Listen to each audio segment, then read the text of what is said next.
3. Discrete probability. 3.1. Discrete variable. Discrete variable takes on values of any countable sequence of numbers, finite or infinite sequence.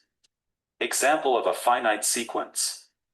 Outcomes of dice rolling are a finite sequence. All outcomes can be enumerated from 1 to 6. Example of an infinite sequence is a number of heads in a row while tossing a coin. Can you have 10 heads in a row? Yes. What about 100? 1000? Probability of this is low. But it is still possible. All possible outcomes can be enumerated from 0 to infinity. Now, when we know what a discrete variable is, we can define a discrete random variable. We will do it in 3 steps. First, consider an experiment with a countable number of outcomes. For example, rolling a dice. Second, attach to each of these outcomes a real number. For example, 25, 13, 22, 28, 19, and 16. Third, define a random variable as a function y equals f(x), where x is an outcome of S sample. Space, and y is a real number attached to this outcome. Pay attention, that a random variable is a function, not a number. To distinguish random variable from its values, use a capital letter for a random variable. The set of all possible numbers attached to all outcomes is called a range of the random variable.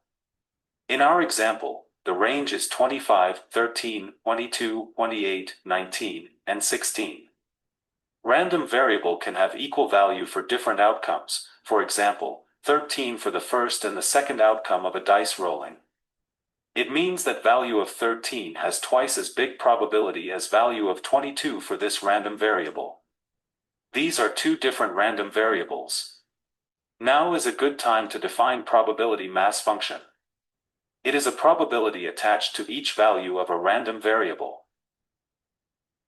While rolling a fair dice with different values on its sides, this is a constant function, equal to 1 over 6 to each of the values. Some experiments can have an infinite number of values in its range. However, the sum of all corresponding probabilities must be equal to 1. To calculate probability mass function, we need to define the range of the random variable and attach probability to each value from the range. Consider counting heads in the series of 2 tossing of a fair coin. In this case, the possible numbers of heads are 0, 1, and 2. The corresponding probabilities are 1 over 4, 1 over 2, and 1 over 4. The probability mass function is shown in the figure. Consider example of some event which can happen several times per day. For example, it happens when your server is down. Let's call such event a crisis.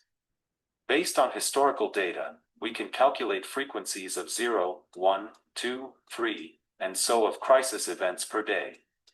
It gives us a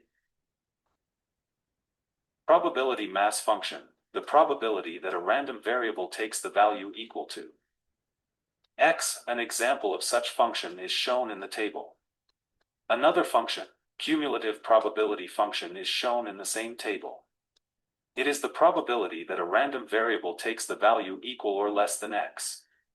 For example, the probability of 4 or less crisis events per day is 0.99.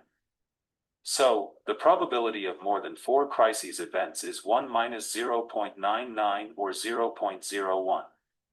The probability of having more than 2 but less or equal to 4 crisis events per day is f(4) minus f(2), or 0.99 minus 0.86 or 0.13.